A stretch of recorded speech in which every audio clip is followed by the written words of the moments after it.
Welcome to Soul Shift, where modern science, ancient wisdom, and real life align to help you create a more joyful, balanced, and fulfilling life. I'm Mindy Gorman-Plutzer, and I'm here with my beautiful co-hosts, Ali Anderson and Christine Morgenstern Shin.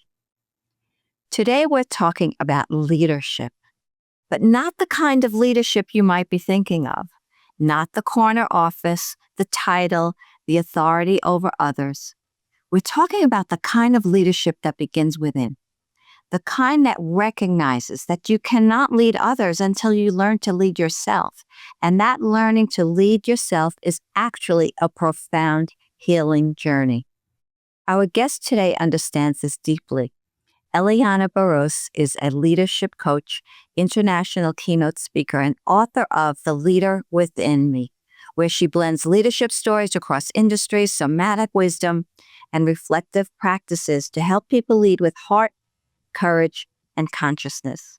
Through her heart-centered approach, she helps leaders reconnect with their inner wisdom, regulate their nervous systems, and lead with clarity, courage, and compassion. She's an award-winning leadership executive whose thought leadership has been featured on global stages and trusted by organizations across Latin America and the United States. She's a sought-after keynote speaker whose work centers on authenticity, community wisdom, and conscious leadership. And what we love about Eliana's work is her simple but transformative truth that leadership is not about titles. It's about consciousness, healing, and the way we choose to show up for ourselves and our communities.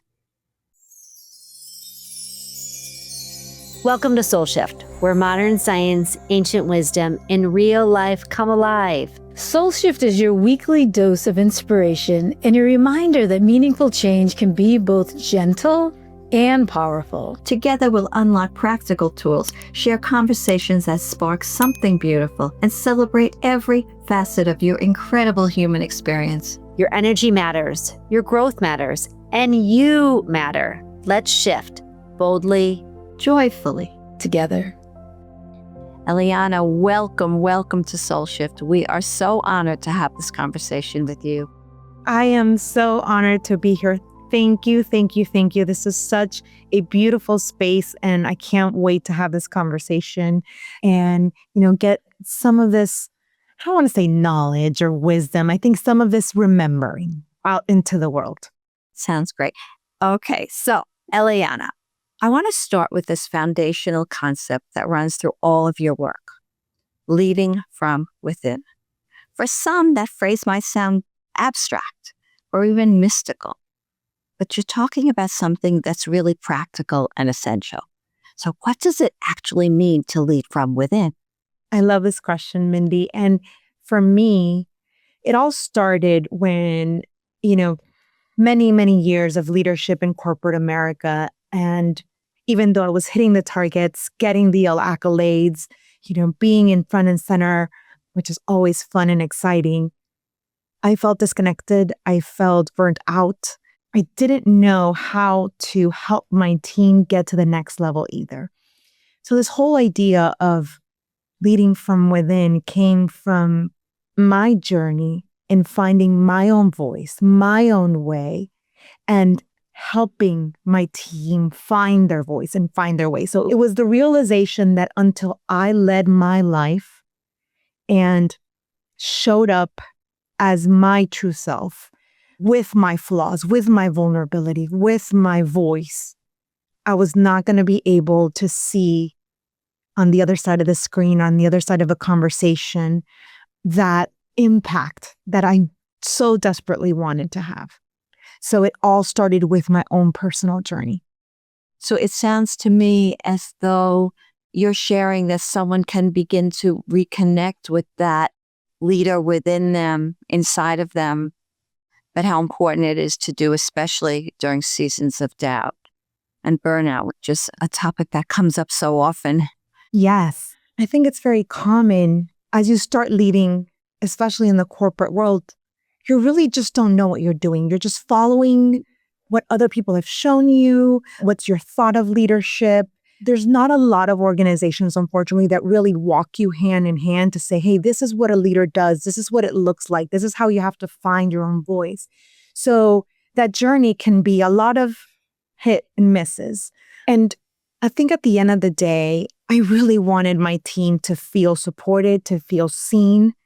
And I knew that if I was able to offer them myself as a human, not as a leader, as a person that's struggling too, that does have hard days, that sometimes feels like the task is too large, that they would be able to relate and show up, not only for me and for our organization, but especially for themselves.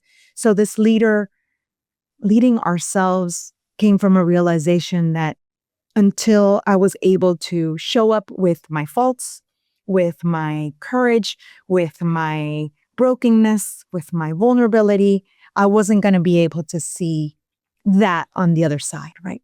And it sounds like that raw vulnerability was the catalyst. Yes, because I thought leaders weren't allowed to be vulnerable. I grew up in a home where my dad was a very recognized leader in the military back home in Venezuela. I mean, he was the epitome of what a leader would be, and he was not vulnerable, and he was not lenient in a lot of his ways. And I know that the military kind of has a different requirement of leadership than probably what I experienced in corporate America. But I was always under the impression that if I broke down in front of my team, if I showed them that I was scared or that I didn't know if we were going to make it or that I did think the tasks were too much, that I would be not offering them strength. And it turned out to be the total opposite. I was able to do both. Through my vulnerability, lend an open heart and really connect with my team and find that teamwork that I was looking for. Thank you for sharing that.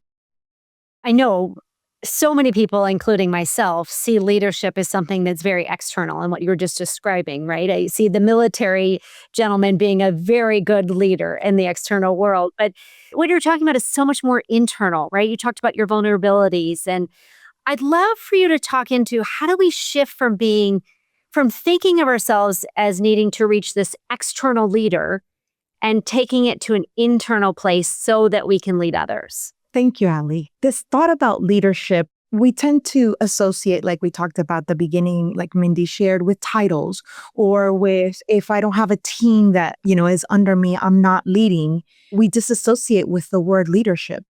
Parker Palmer does such a beautiful job of explaining that in this world that strives on community, on home, on other people, we're all leading. We're leading ourselves. We're leading our voices. We're leading our homes. We're leading how we show up in the world. And yes, the word maybe is choice. You're choosing, but you choose from leading yourself. Well, this is where I want to put my energy into. This is how I want to show up in the world. These are the passions that I have. And I would love to see more of that shift because when you consider yourself a leader, you also take a little bit more responsibility, not only to yourself, but to those around you, to share more knowledge, to be more present, to hold more hands, and to impact the community as well. So I strive for everybody to feel that we are all leading in a way or another. And it doesn't have to be related to a title or a team or anything of that sort. I love that what it sounds like you're describing is leadership's a state of being, right? Instead of a title that we've achieved.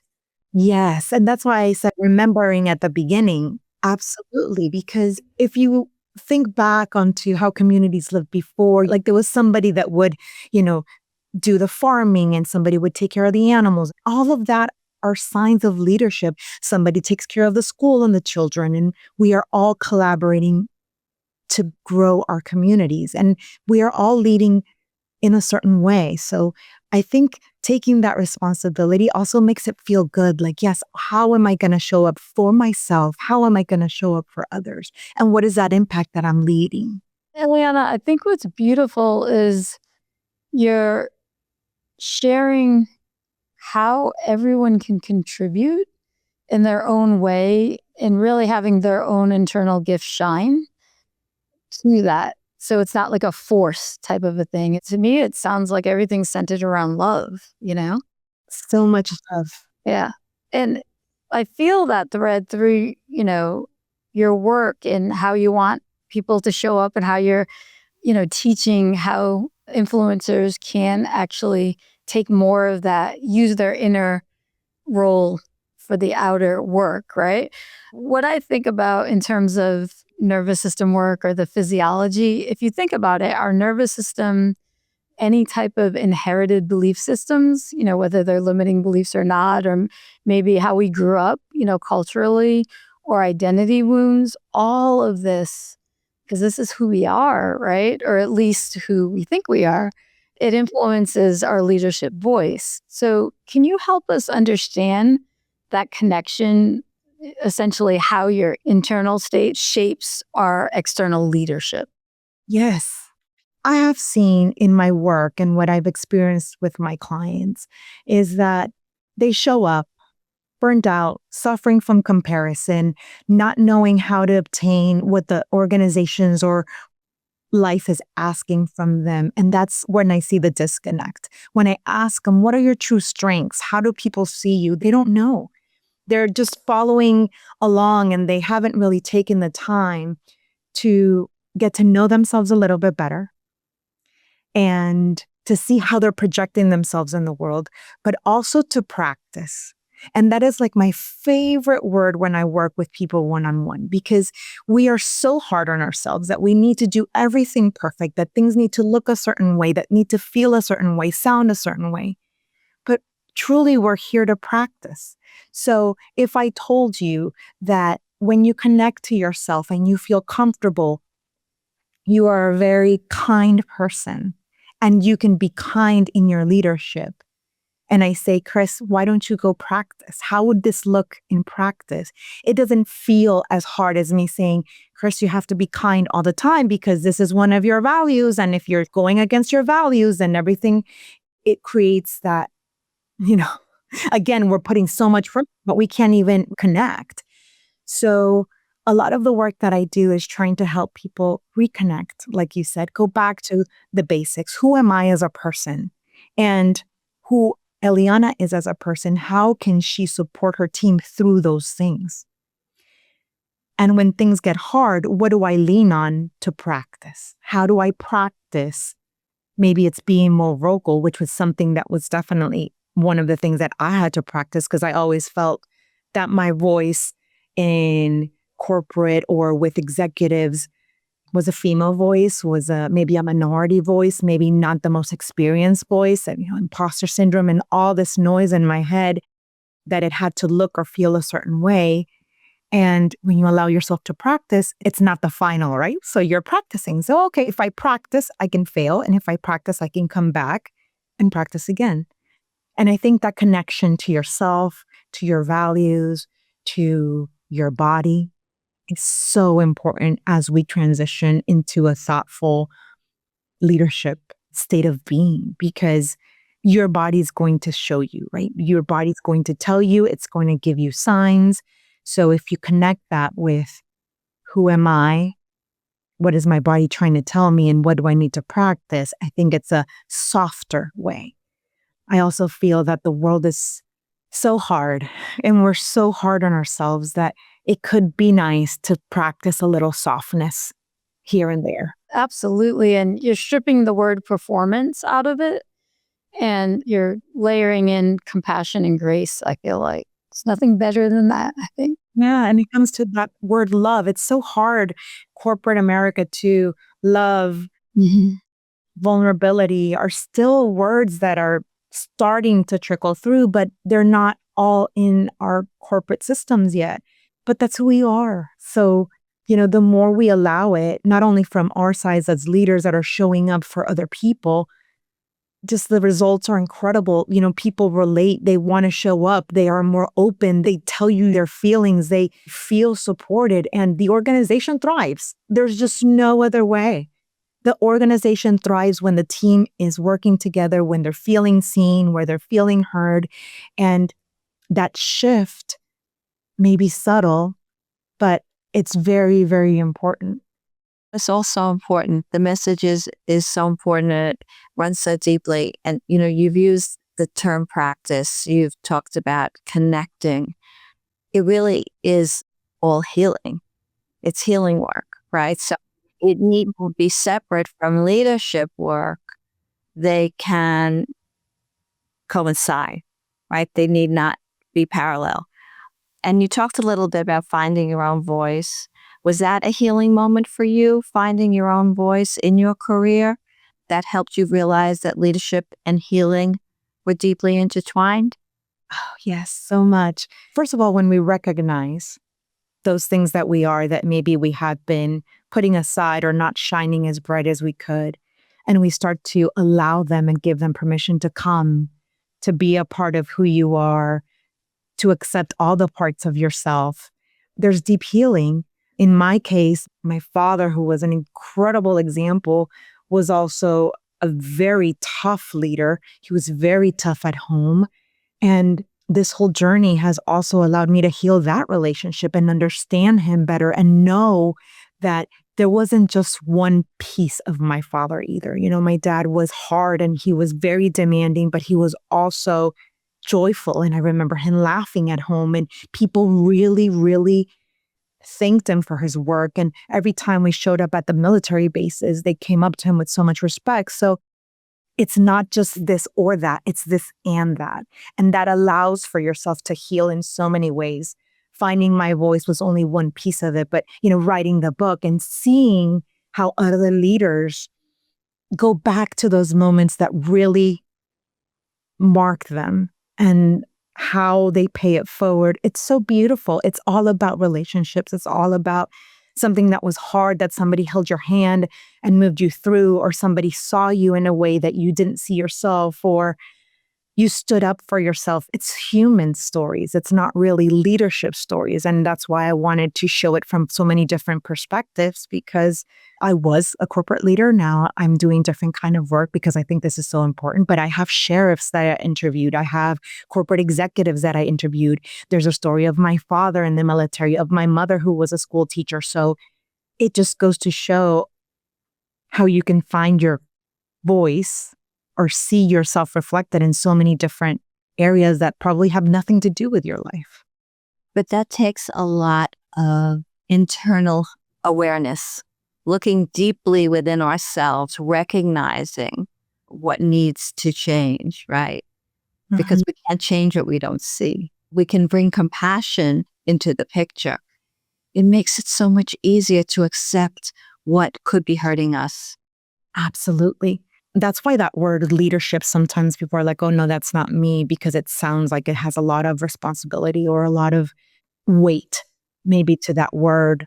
But there's a lot of work that needs to be done. And I think we're always doing work. If we're able to open our eyes and see, like I said, how your body's feeling and maybe just connect to a small part, right? Some of us may have been on very deep journeys of healing and, everything in the kitchen sink has been thrown. Like me, I feel like my healing journey has gone through so many different things. But it doesn't have to be that either, right? It could be just a small shift. It can be just one little area, and that will allow for maybe a little bit more opening to your heart to something else, right? The phrase that keeps coming to mind is the compassionate leader. I feel like that's what you're offering to people. I understand one of your key takeaways is your perspective of using the nervous system as your first leadership tool.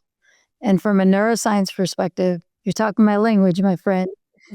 And for the world, especially the corporate world, right? This is a really big paradigm shift.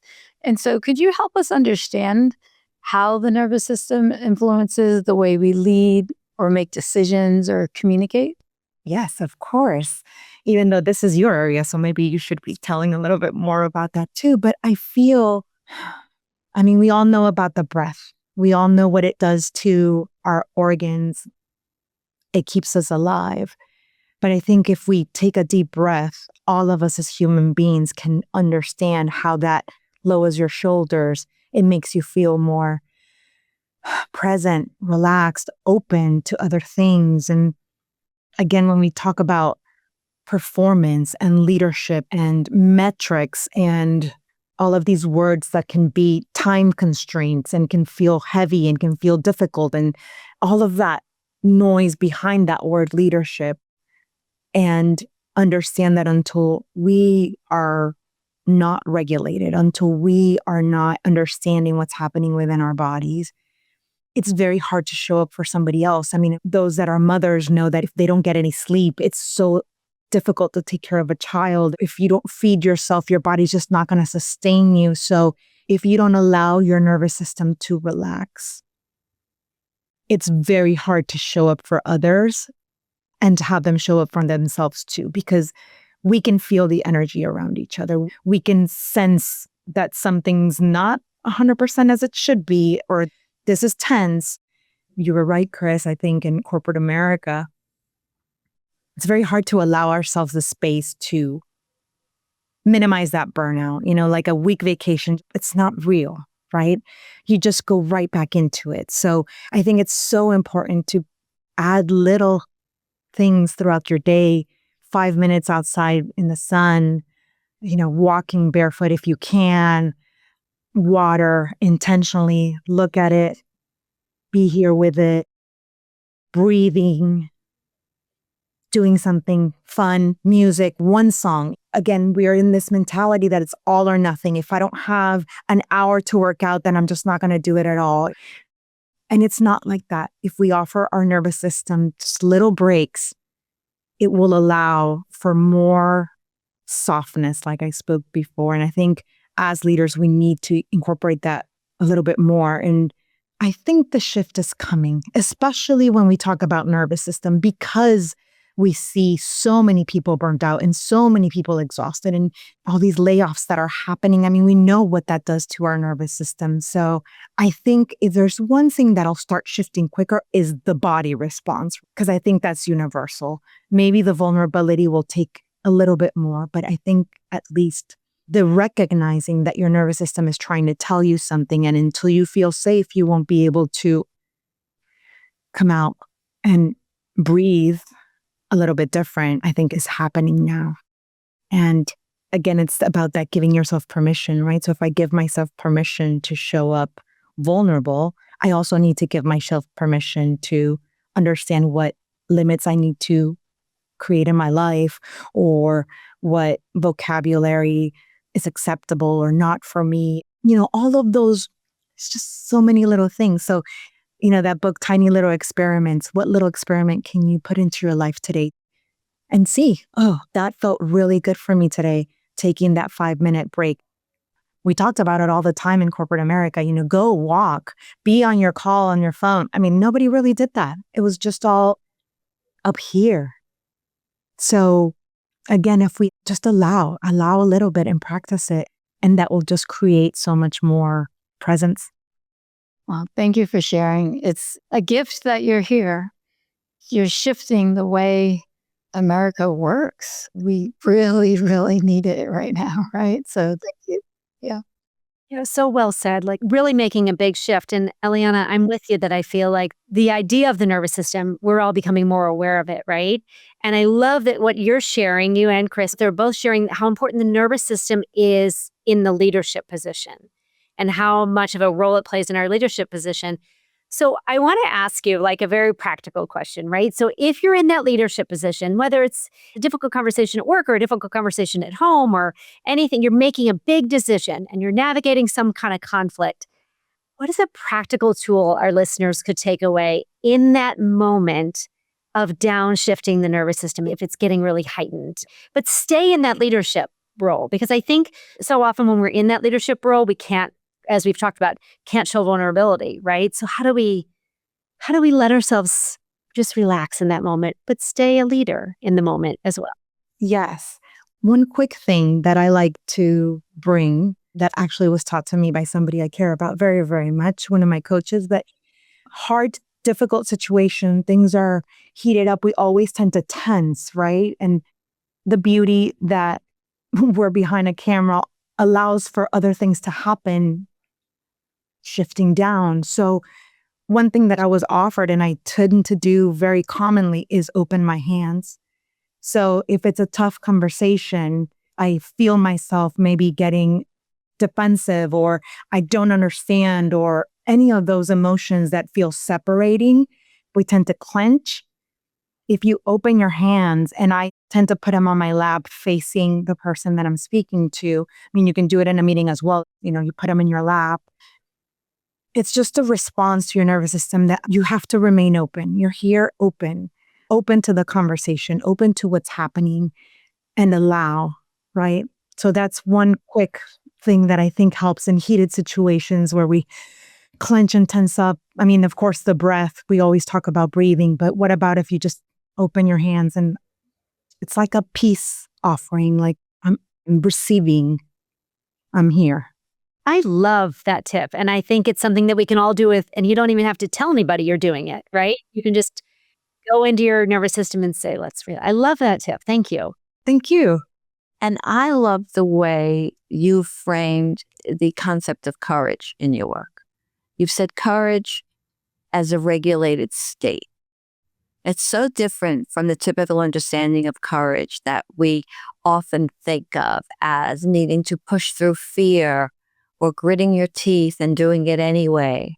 Yes, I think it could be very big and very small. And I think one thing that I want to offer is that courage looks different for all of us.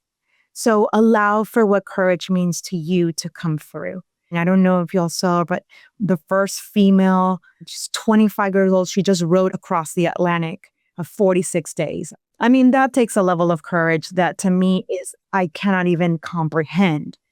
But what if courage is for you, like it was for me, to raise my hand, to say, hey, I want to intervene today? What if courage is for you to open your hands when you're having a tough conversation? So I think is really important to me is that we use a lot of these words as generalizations.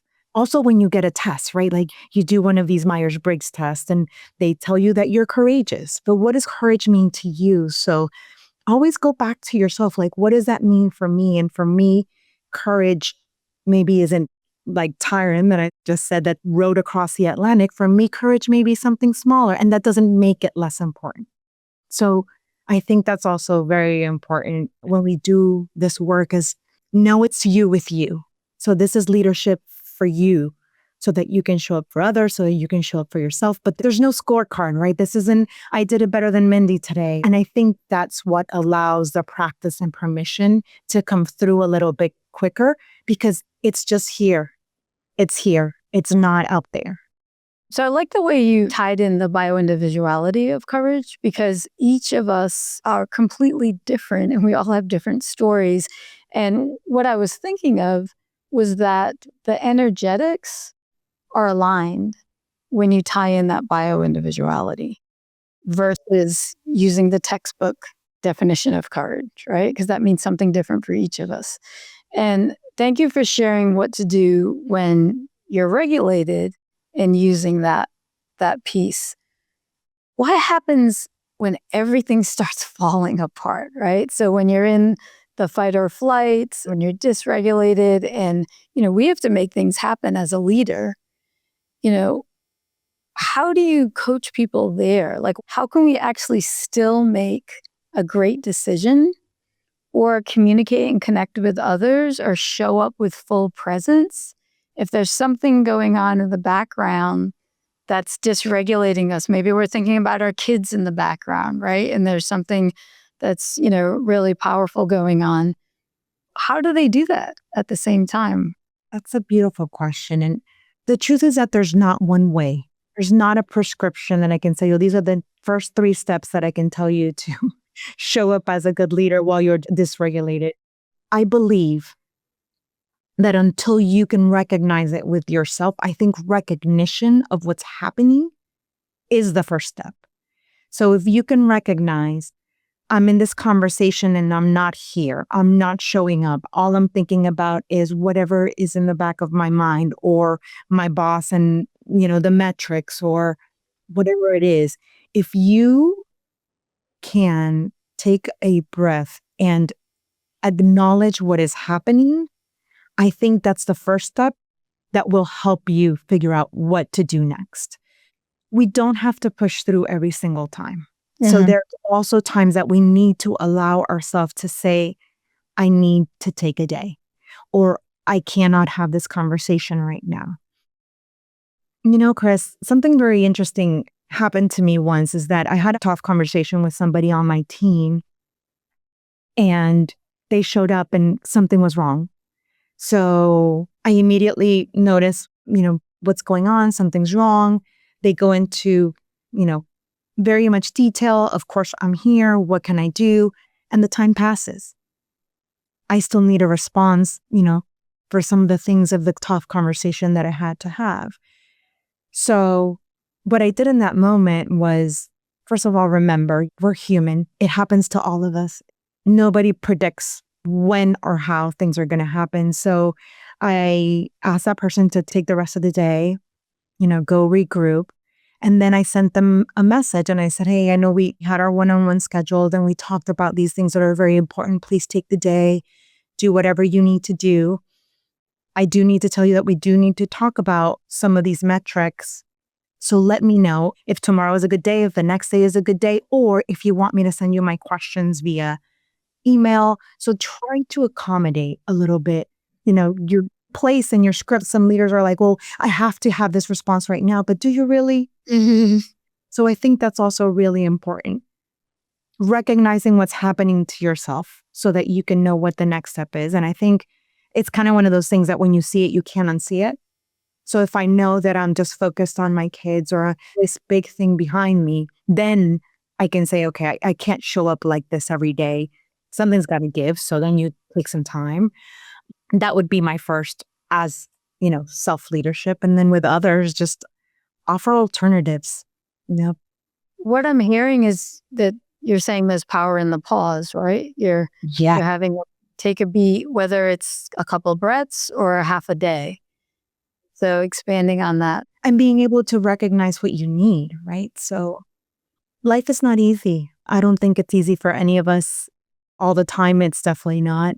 When you recognize that things are happening, what do you need? What do you need? So that's why I always go back to self-leadership, because it's all about what's happening here. Like journaling, I think, is wonderful, but it doesn't work for everybody. Again, like we talked. So what do I need? Do I need, space outside? Do I need a walk? Do I need to talk to somebody? Do I need to find another resource to help me navigate this? But I do know what doesn't work is, shoving it aside or denial or, pretending it's not there. So I think it's time for us as leaders to show up self-aware and know that when things are happening, we have to address it within ourselves. Is that vulnerability again?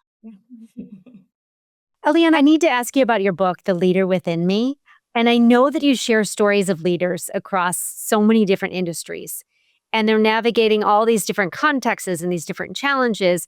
But can you share a little bit about these core patterns that you noticed as everyone was going through the same leadership journey? Yes.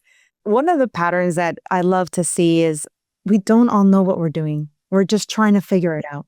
And we are just trying to do the best we can, honestly. Especially when you're giving a position of leadership. Nobody goes into being a leader saying, oh, I can't wait to mess with these people. Now, that's just really not the thing. We want to do good for ourselves, for others, for the organization, whether that's a competitive nature, whether it's a human nature. We want to show up and do our best. And I think along the way, there's always God sense and there's always little tiny miracles, and that can be in the form of a person, it can be in a form of a phrase, it can be in a form of something that you will feel that you're going to be like, okay. And that's going to shift your perspective and you're going to pay it forward in that way. That is one of the things that I found throughout that I thought was so beautiful. No matter if this was a sheriff that just had a deputy killed in action, no matter if this was a 20-year-old new to technology intern that lost herself and then suddenly somebody told her, I want you to be who you are, and then took that on forever.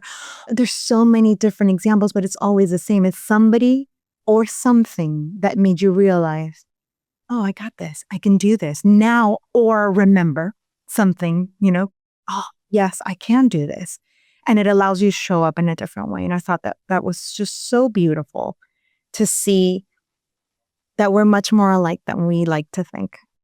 I love that you shared that pattern. And I love if all of our listeners and ourselves included can think about that and be aware when that awareness comes. And oh, this is the moment where I can shift a Yeah. little.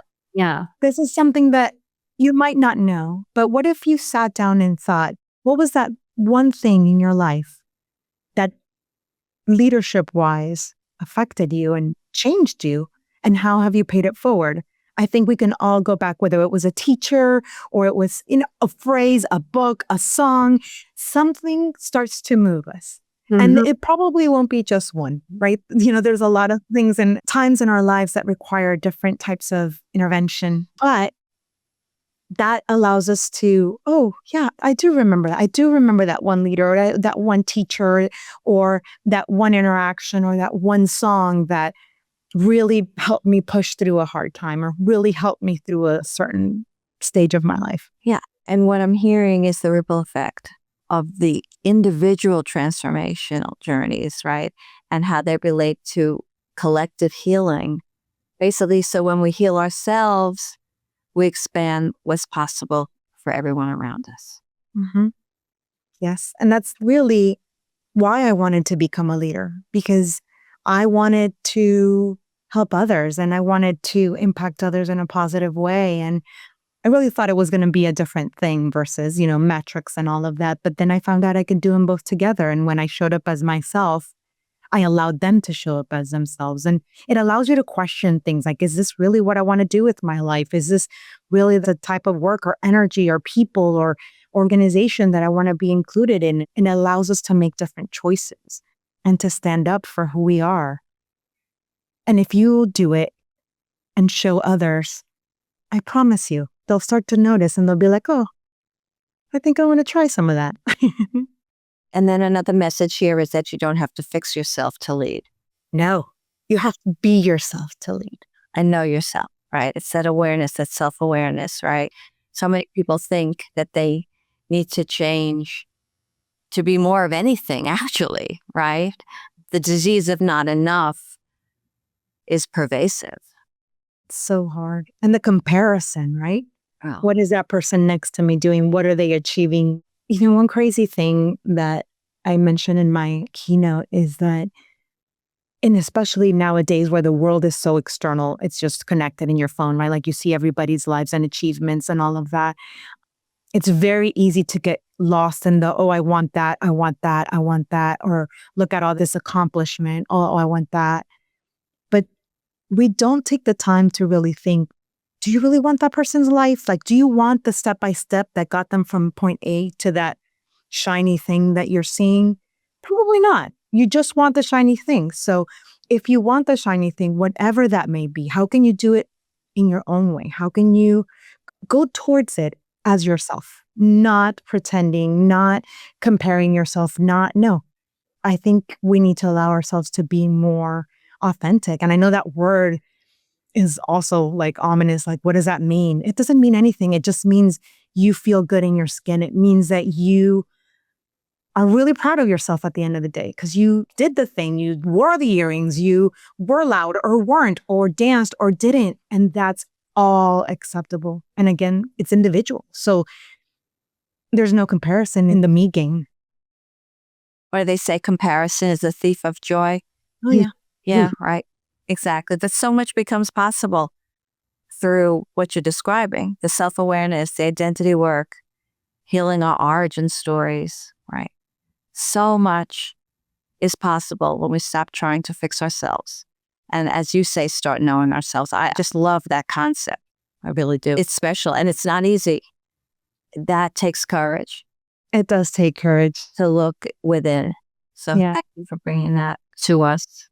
But also remember, it's just one tiny micro experiment or one tiny practice at a time. It doesn't have to feel like, oh, now I have to be myself. Yeah. Wonderful, wonderful. I love it. Oh, we could keep going. I know we could keep going. But before we close, I want to make sure our listeners have your key takeaways clearly, right? The truths you want them to carry with them. Can you summarize those for us? Yes. Allow yourself the permission to show up in the world as you, whatever that means in that moment for you. Be curious enough to get to know yourself a little bit better, even if it's just a tiny bit every day. And show up as the leader you are in your life so that you can help others also show up in theirs. I love that. That's so beautiful. And for our listeners who are resonating with this, which I know many are, if they want to go deeper, you have your book called The Leader Within Me. Yes. And you also offer coaching programs. Can you tell us a little bit about where to find the book and where to find the coaching programs? Yes, absolutely. So the book is on Amazon. It's also on my website, which is elianabarousse.com. My coaching sessions are there too, but always feel free to write to me. I tell anybody, if you have any questions, if you're just not sure where to go, I'm the one that manages my Instagram. So please reach out. My email is my first name, Eliana at elianabarousse.com. I'm just open. I want to help. So reach out. There's no wrong question. There's no wrong way to do it. And I'm here to hopefully see you through it. Wonderful. Eliana, thank you so very much for this profound conversation and for the wisdom that you're bringing to the world through your book, your speaking, your heart-centered coaching. The reminder that leadership is not about titles, but consciousness, healing. And I love this, how we show up. It's transformative. And to our audience, everyone listening, remember that you are already a leader, whether or not you have a title, whether or not you're in a formal position of authority. The way you lead yourself, the way you show up in your family, your workplace, your community, that all matters. And that's leadership. And when you do the inner work to heal your nervous system, to know your origin story, to regulate yourself, you expand what's possible for everyone around you. So don't forget to grab Eliana's book, The Leader Within Me. And please take advantage of that 25% discount on her coaching programs that she's so generously offering if you're ready to go deeper into this work. And we'll have all this information in our show notes. As we always say here on Soul Shift, small shifts create big transformations. And sometimes the most powerful shift is recognizing that the leader you've been looking for is already within you. So until next time, keep shifting your mind, keep igniting your soul, and thank you for being here. Thank you for sharing the sacred time today. We hope something in this conversation touched your heart And offered nourishment for your soul's journey. Remember, transformation is most effortless when it happens one tender shift at a time. Until next week, we invite you to carry one insight from today into your life. Not as a task. Think of it as a superpower to yourself. If something resonated, we'd love to hear from you. If you're joining us on YouTube, feel free to leave us a comment below. Your words ripple outward, offering connection and comfort to others walking this path beside you. If Soul Shift feels like home, please subscribe and consider leaving us a review. Your support will help us reach more hearts that need to hear they're not alone. We're holding you in love, so know you're not alone. Your journey matters. May your heart be filled. And may your path be filled with grace.